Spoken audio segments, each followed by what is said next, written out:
Coming up on today's show. Everybody deserves a home office and how to get it there. Right. But I think a lot of people who have home offices feel overwhelmed, right? Because maybe they're not set up properly. Maybe it's not in the right place in the house. It's either too far from where the action is, or the Wi-Fi signal isn't very good, or the lighting is terrible. Why everyone deserves a home office. Today on Keeping You Organized.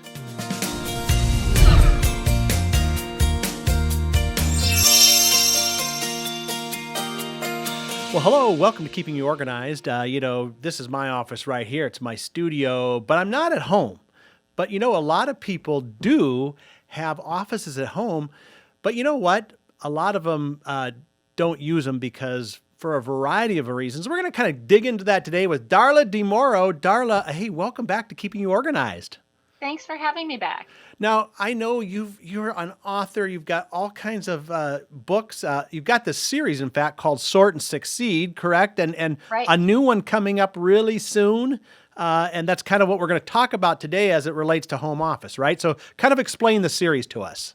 Yeah, so this is the book that everybody's been asking me for years, literally. The first book in the series is called Organizing Your Home with Sort and Succeed, and that outlines the 5 steps to organize everything, actually. Then came the Organize Your Kitchen book, this one, which I don't have a copy to show you because Right. It's still at the publisher. It's called The Upbeat Organized Home Office, and basically the premise is everybody deserves a home office and how to get it there. Right. It's interesting. I think home offices now, if you ever go out and like build a new home or go look at like up here, it's called the Parade of Homes, the new Yep. home showcases. You're seeing now a prevalence of a lot of home offices, built right in. But it also reminds me of when I went to see the James J. Hill House, which is in Minnesota here. I don't think it's open for tours anymore, but he was a railroad baron.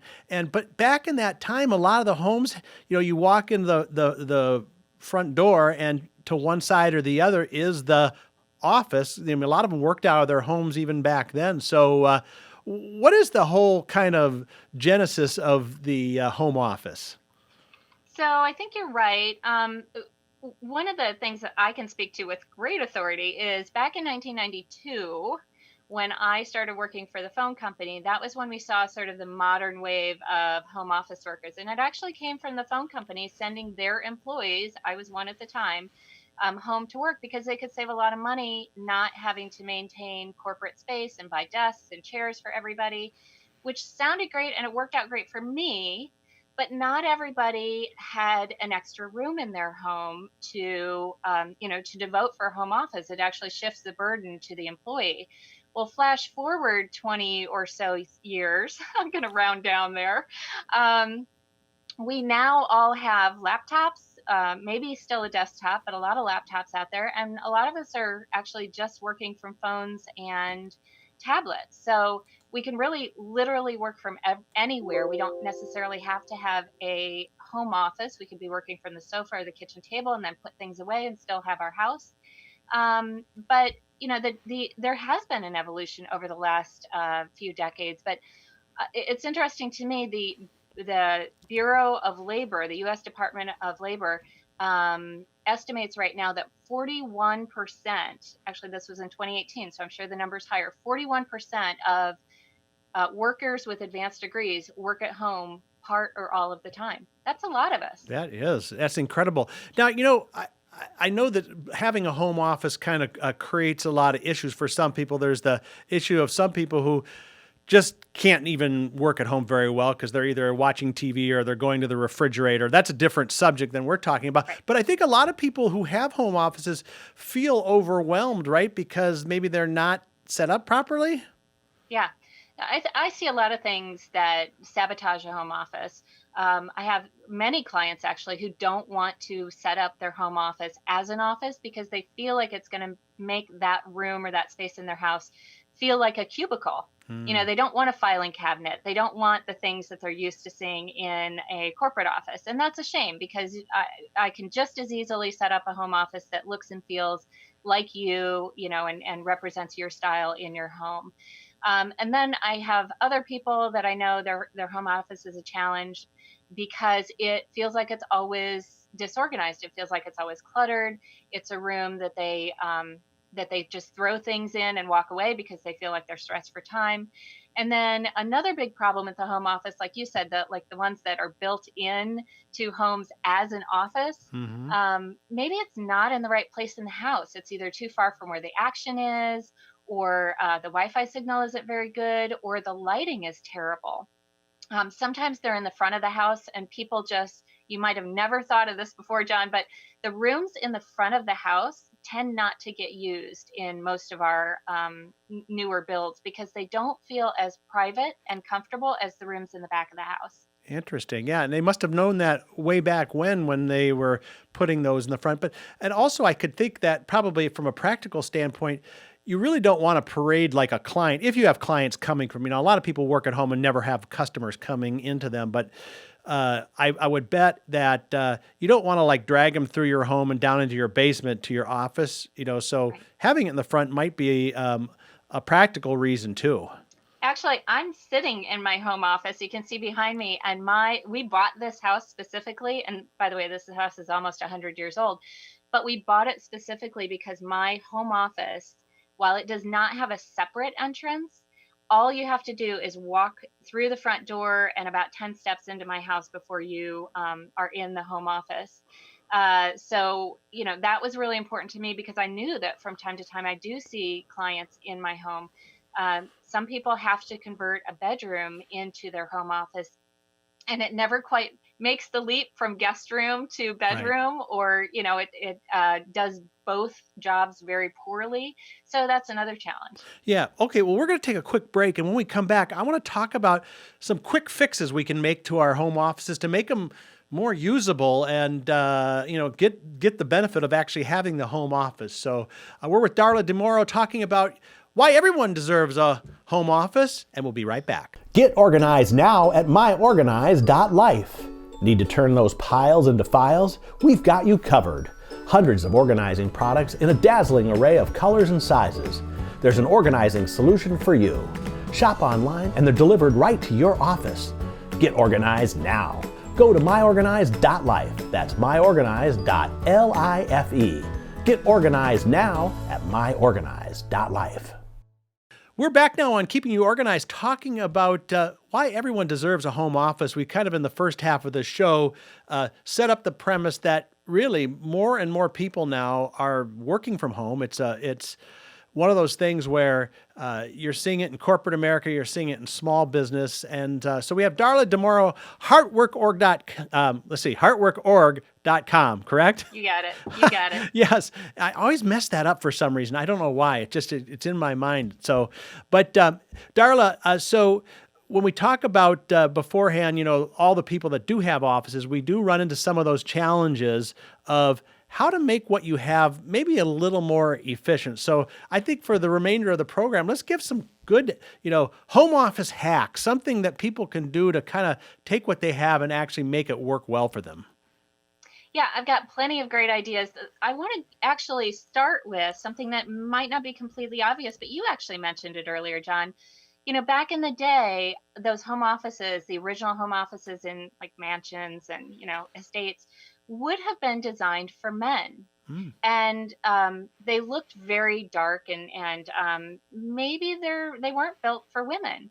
But we're seeing now so many great office supplies and office furniture that women find more comfortable. You can see in my home office, you know, my color palette, it reflects me. It's all blue. It's, you know, softer colors. It actually was, when we moved in here, um, all dark paneling. So the first tip I would say is, if you're going to take over a home office, take over a room, or even just a part of a room, make it reflect your style. And Hmm. one of the examples that I wanted to show, if people are watching your end of the webcast or the podcast here, they are going to see one of my favorite products in the background. And I actually did not know until very recently this is a Sneed product. It's from Uline. You'll tell them more about it. Yeah. But this is a file box where I recommend people keep a tickler file. And a tickler file is an easy way to manage little bits of paper and commitments that you need to keep a handle on, rather than piling them on the corner of your desk. Now, I'm going to back up here for a second. This is beautiful, right? It's Yes. not the old file box that we've seen in offices forever. Right, and yeah, and Ubrands, which is a company that we acquired a couple of years ago, we did that on purpose because there is this trend. That, I mean, now, like you say, Filebox has been around a long time, but something that looks nice like that, and that's like a rose gold, and there's also matching desk accessories. So we actually have a desktop accessory kit that has the little Filebox, has the tray. In fact, if I move cameras here, we look behind me. We've even used it right here for our in-studio display. Now, for those of you listening to the podcast, you'll have to go to smead.com/podcast and watch the version of this as well. But yeah, so it's same function, but it gives you, I think there's also, I don't know, maybe there's probably research on this too, when something feels pretty to you or feels good and you know, it really, your environment makes a big difference. There are plenty of studies, colors that you respond to can affect your mindset and your ability to get work done. People who feel good about their employers, and their environments, they will get more work done. They are more productive.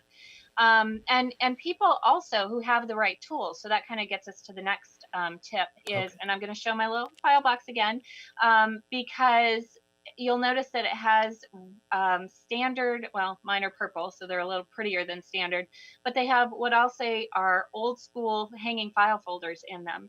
And another thing I run into with some clients is they think they should be in a paperless environment. And so they delay or they avoid buying the organizing tools that they actually need to get organized. Because let's face it, I don't have anybody in my client roster. I don't actually know anybody who is truly paperless. Right. And it's because we don't generate all of our own paper. We get mail every day. There is paper. There even in my email there are, forms that I have to print off every now and then. So nobody that I know is truly paperless. And so having a way to manage your paper, that usually means buying some file folders, buying some manila folders, buying some something to put those in, which means a file cabinet or a file bin or a file drawer. Those are all things that we still need here in 2019, 2020. Yeah, it's interesting too. We say we're using less paper, but I mean, just the other day, the internet was out at our house, and my wife has got a little home office there, and she's going like, "Oh my gosh, how do I read this document?" Well, you can't read the document because it's stored on the cloud, and but if you would have printed one out, you could have done that.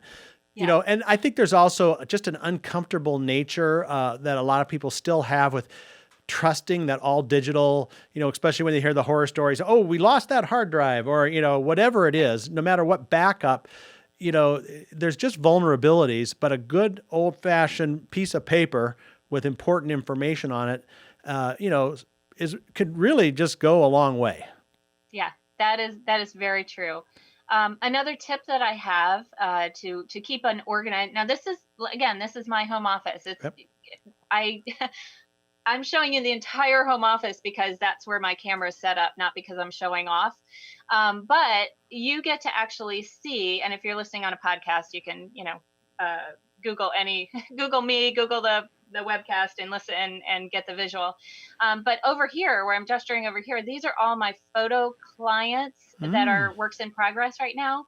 And so a tip that I have is, even if you do succeed in reducing or eliminating a lot of paper from your life, things like family photos, hopefully you still have some of those in paper form, because that is, in fact, a very good backup. And so a tip that I have is to separate your paper, like your forms and the things that you're reading, like you just said, John, and that, the actual paper in your office from photos and mementos, because those are two separate categories, Yes. right?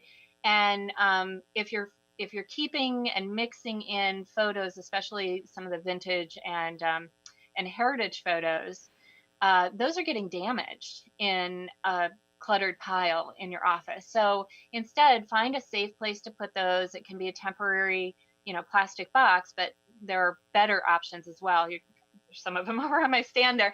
But I think that's really important to find those mementos. Even like I have kids, if they're in a school play or something like that, maybe it's not a photo that I'm saving. Maybe it's the playbill from the play that they were in, or an award that they got for being in the science fair.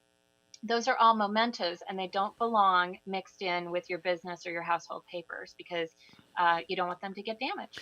And also, you sometimes need different kinds of containers to hold them in, and that's a whole other discussion for another date as well. Just what kind of things do you use for what kinds of photos? And I mean, photo organizing is just a huge whole subdivision of organization that we've spent several podcasts on, and there's still a lot more to cover on that. But how about I'm going to throw an audible out here, just because I'm thinking again back to my wife's home office, and how about the routine of keeping your office tidy, or like filing papers? So I think everyone can pretty much relate to this.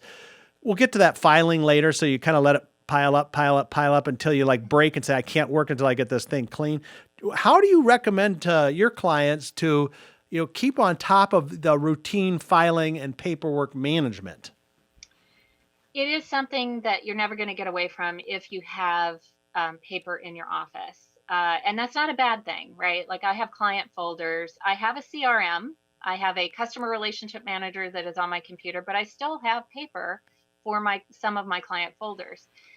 So yeah, I think the best way to think about filing is to make it easy to file. And there are a couple of quick tips I can give you there. One is, if your file system is full, if your file drawer is full, you're not going to file. So my rule of thumb when I'm setting up clients is, when your drawer is half full, it's full, because you won't want to struggle and shove things into a drawer that's full, which means your files, your papers will pile up on the corner of your desk, and you'll never get around to doing the filing that you were saying, will happen someday. So that's definitely something to think about. You might need more file space in your drawers. You might need more drawers. You might just need to get rid of some of the older papers. I was speaking with a colleague last week, and she said, "You'd be so proud of me." They always say that. "You'll be so proud of me. I was getting rid of utility bills from the 1990s. I was like, "Yep, that is definitely something you can get rid of at this point." Right. So, what do you recommend for this? That's a perfect one too. I laugh because this weekend I was kind of going through some, and I had some, not from that long ago, but what do we do after we've paid our, let's say our utility bill, and it's not on auto pay? Oh, it's on auto pay, but they still send us a paper copy. And then, how long do you even hold on to something like that? Or do you just get rid of it? Yeah, I mean, we really hold on to paper for two main reasons. There's a third one, but the two main reasons are, we're afraid we might need it today, and that's usually driven by taxes. And the second one is because it's a memory. Talked about that a minute ago. The third one is because we don't know what to do with it. Right. And we're holding off on that decision. So we really keep paper. You asked how long you keep it. The IRS rules, this would take a whole podcast. We'll go over it maybe another day. But the IRS rules generally lead people to keep their financial and tax supporting paperwork for either 3 years, 7 years, or always. Right. Almost no, but well, I won't say almost nobody. Few of my clients have to keep their paperwork forever. A few of us have to keep, like, I'm self-employed, so I tend to keep my paperwork that I need to keep for 7 years. Most people who are W-2 employees can keep their, like you said, their paid bills, that sort of thing, for 3 years or less. Right. If you're not sure, not during tax season, it would be a good idea to call your CPA and say, "Hey, what do I need to keep and for how long?" Right. The other way to go about it is, there's a tool that I like. It's called the Freedom Filer. You've probably talked about it here on the show before. I love it. It's a really quick way to set up a really useful filing system, and it takes a lot of the work out of that. Awesome. All right. Well, before we go, we have to let people just tease the title of the book again, and also let people know what kind of services you provide and how they get a hold of you. Right. So the book is called The Upbeat Organized Home Office, because I want you to be upbeat and happy in your home office, even if it's not a whole room. It's going to be out January 2020 in ebook and print format. So go look for that. And you can find it any place you buy books, or you can find it at my website, which is heartworkorg.com. And that's for Heartwork Organizing, my company. I'm based in just outside of Philadelphia, Pennsylvania, but we work virtually with clients anywhere. Awesome. Well, this has been a great, I think hopefully people are going to walk away with a couple ideas on how to take that space they maybe already have and use it more efficiently, because I think everyone does deserve a home office. Don't you think? Absolutely. Awesome. Well, thanks again, Darla. We'll have you back again, I'm sure. And congratulations on the release of the book. Thanks so much. All right. Well, there you have it, folks. Hopefully you're watching this show maybe from your home office now that you've seemed like you're so much more organized. Put in those hacks that we talked about to make your environment easier to work with, and you'll enjoy it more, and then have more time to come back to our next episode of Keeping You Organized.